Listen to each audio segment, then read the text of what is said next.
Yeah, Mike, we've got multiple tornado warnings out in effect for areas around the coastal bend on top of a couple of flash flood warnings. So I want to start off with the radar and then I'll get into the tornado warnings. You can see that center of circulation moving through Kennedy County, now down into Brooks County at this time, just to the south of Falfurrias. That's where the center is of this storm, right in there. So here's a look at the radar velocity scan. So this is what we're looking at for those tornado warnings, and I'm going to change it to a different color there so you can see it just a little bit better. So I'm going to start off with this one out here towards Duval County. This tornado warning going until 11:45 for the southwestern side of Duval County. So this is moving at 40 miles per hour to the southwest. So if you bear with me, I will draw that on here.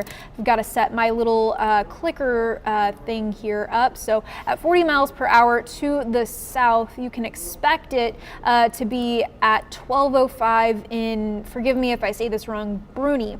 That is where that one is tracking towards. Now I'm going to clear my map off here and we're going to jump over to the next warning up towards Sinton and over towards Mathis. So this looks like a different kind of box a little bit, and that one you can see as well the rotation coming around in these little spurts. You can see them kind of track across the screen there. I'm trying to find a little pointer. There we go. You can kind of watch them go across right there. That was the one that went over into Duval County, and then now I'll track this one coming into Sinton. Right there you can see where we have the green and the red, especially the bright colors right next to one another. That's where we're seeing the rotation in the sky. So this is how we see that. The red is away from, I believe the red and green are away and towards the radar. So we've got that in Sinton, and that one is moving at 55 miles per hour. So moving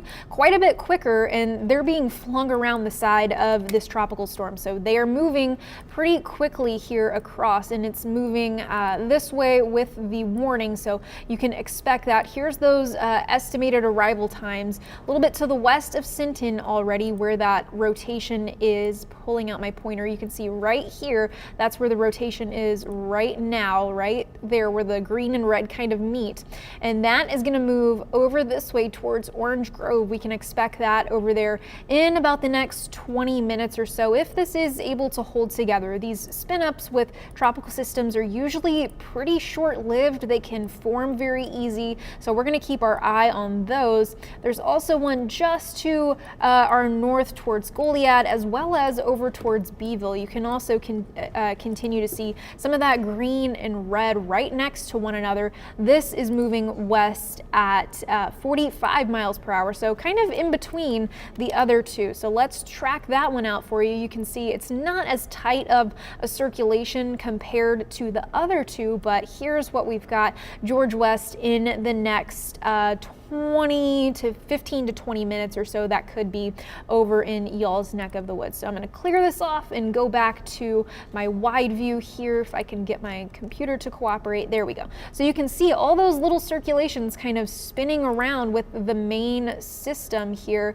Oh, my computer just went kaput for a sec here. I'll reload it, and it's probably just stuck on your screen, but mine is reloading at this time. You can see, there we go, the spin coming back up.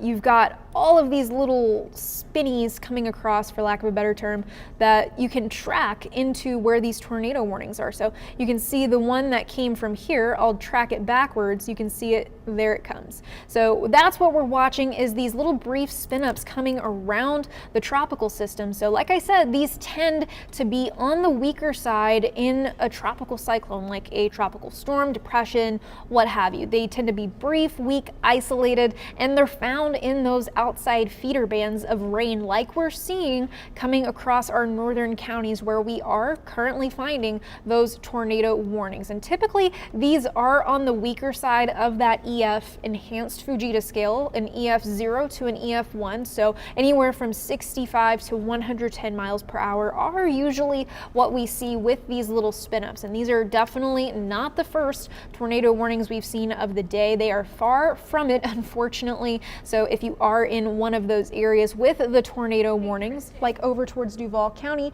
make sure that you are taking shelter.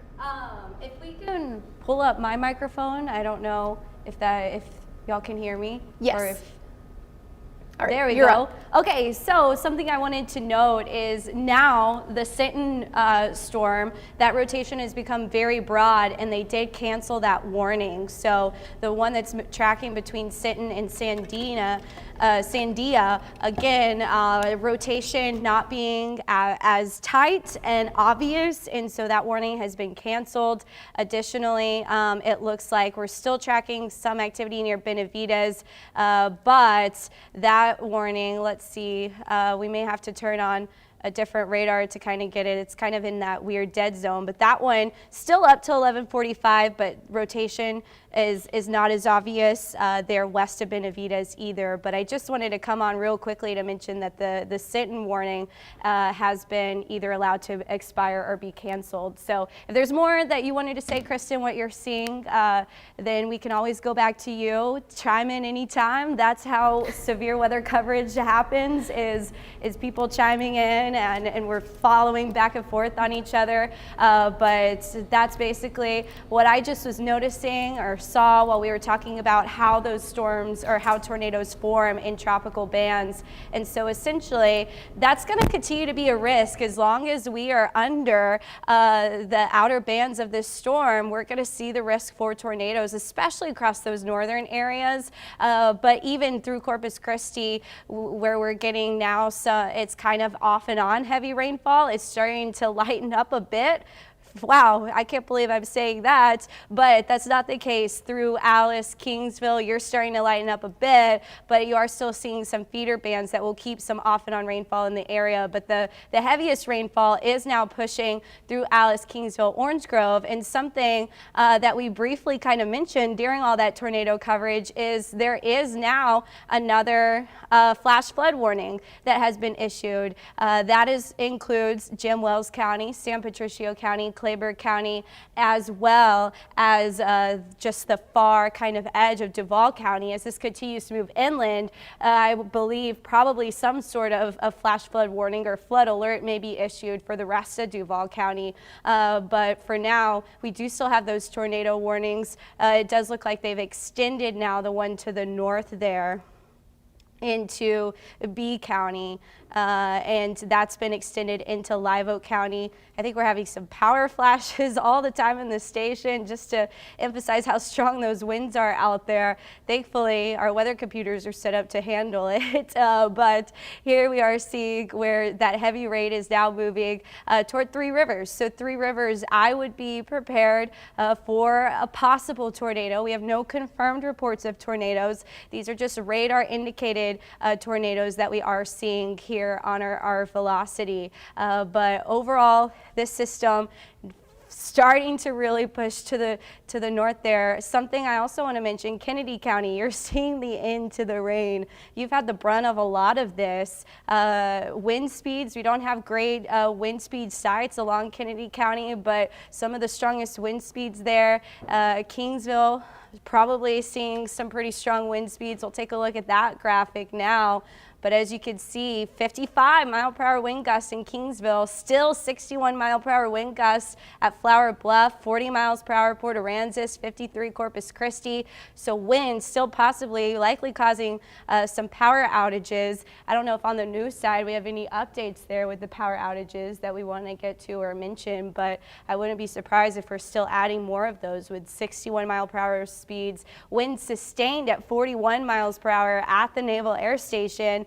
So that is essentially tropical storm force winds there. 55 miles per hour. Kingsville is your gust sustained near tropical storm force at 35 miles per hour. So that is what we are looking at. Rainfall totals. Let's check those out because it has been a while, especially since we do have now an additional flash flood warning that as the system continues to move inland. So you can see all the rain that has fallen across Nueces County, Clayburgh County, and into Kennedy County. That's moving into Jim Wells County and Duval County. So that's why we have continued to add that flash flood warning. Let me get rid of the tropical storm warning. I changed that palette, and I should not have for this reason, because it just keeps popping up. But again, we are still under that tropical storm warning, which means those tropical storm force winds, like we are still seeing at the Naval Air Station, are possible throughout the day today. We will see them eventually lighten as it continues to track further inland. But right now, I just wanted to show some of those estimated rainfall totals across the area where Kennedy, oh, that's the wrong, we're going to see the warning. That's why I don't have it saved on that graphic. But essentially, flash flood warnings continuing for Corpus Christi, but we're starting to see the rain become a bit more off and on. But the heavy rainfall, the persistent rainfall is now shifting gears toward Jim Wells County, where that flash flood warning is. And as you can see, the pinks and purples are 2 to 3 inches of rainfall that have fallen. That's what's moving toward Alice, between Alice and Falfurrias especially, possibly even Orange Grove, that northern Jim Wells County seeing some pockets of the heavier rain as well. Mike, do you have any updates, I think, on maybe some of those power outages that we've been seeing? We do have that. You mentioned that, and you also mentioned that we see some of that here in the station with the lights flickering on and off, but we are going to stay on the air, and we will continue to bring you these updates.